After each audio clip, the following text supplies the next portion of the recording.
Hello, here is the lesson for May 8th, 2022. It is hopeful guidance. It can be found in Romans chapter 8, verses 18 through 30. Our key verse comes from verse 26. The Spirit helps us in our weakness.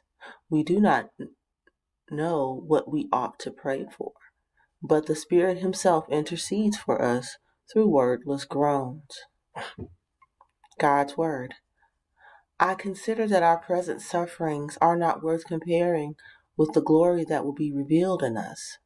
For the creation waits in eager expectation for the children of God to be revealed. For the creation was subjected to frustration, not by its own choice, but by the will of the one who subjected it, in hope that the creation itself will be liberated from its bondage to decay and brought into the freedom and glory of the children of God. We know that the whole creation has been groaning as the pains of childbirth right up to the present time. Not only so, but we ourselves, who have the first fruits of the Spirit, groan inwardly as we wait eagerly for our adoption to sonship, the redemption of our bodies. For in this hope we were saved. But hope that is seen is no hope at all. Who hopes for what they already have?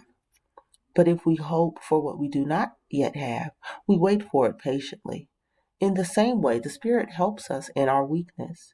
We do not know what we ought to pray for, but the Spirit Himself intercedes for us through wordless groans.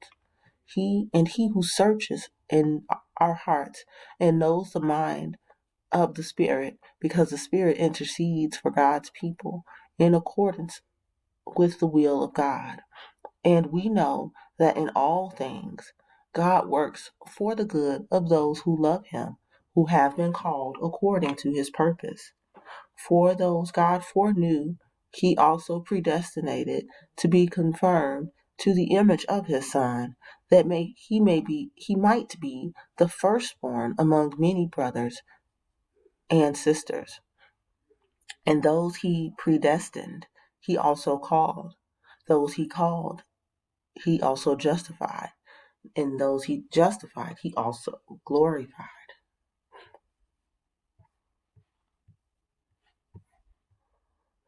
According to today's scripture passage, Paul continued to write to the Christians in Rome. He reminded them that they were currently experiencing suffering, but the suffering could not be compared to the glory that will be given to those who believe in God. Everything that God made is waiting for the time when He will give those who believe full rights as His children. We become believers by trusting. Trusting means looking forward to getting something that we do not yet have. Through faith, the Holy Spirit helps us with our problems and in our praying. On our own, we do not know what we should pray for or how to pray, but the Holy Spirit speaks to God for us.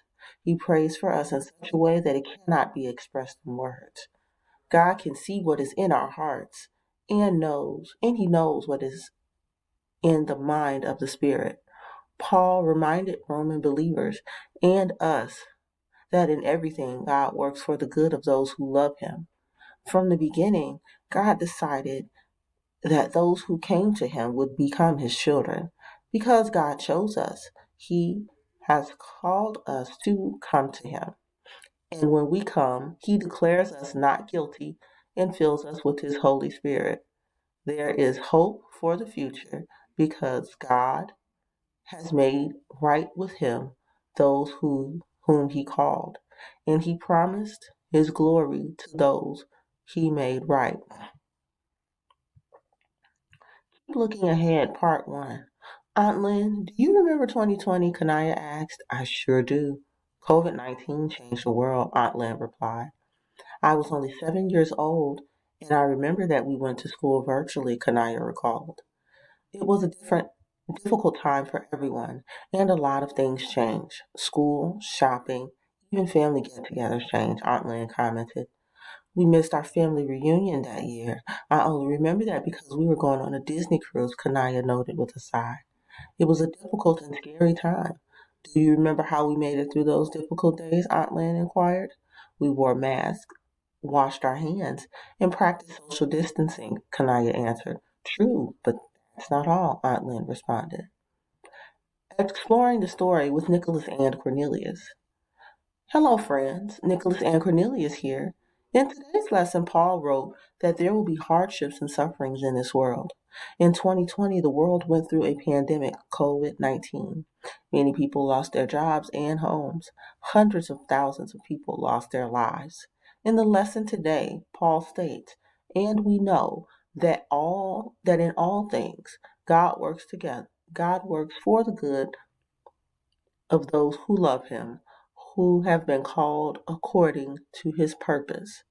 What good came from your COVID-19 experience?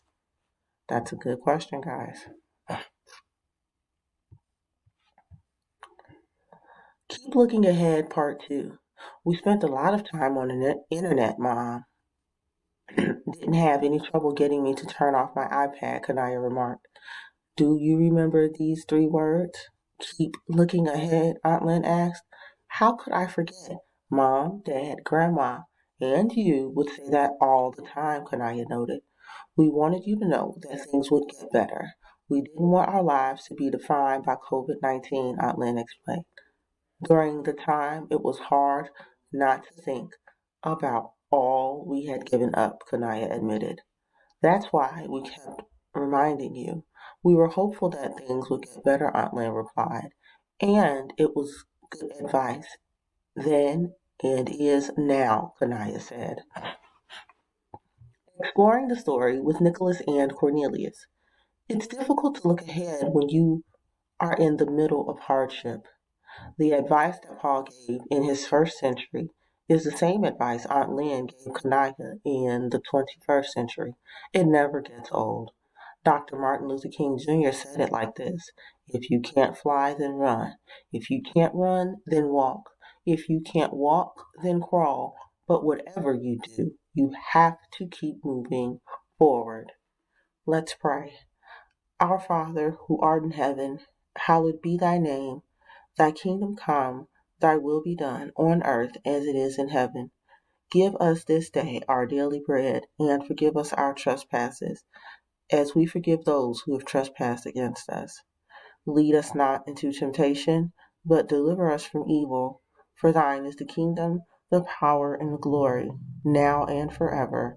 In Jesus' name we pray. Amen. See you guys next week.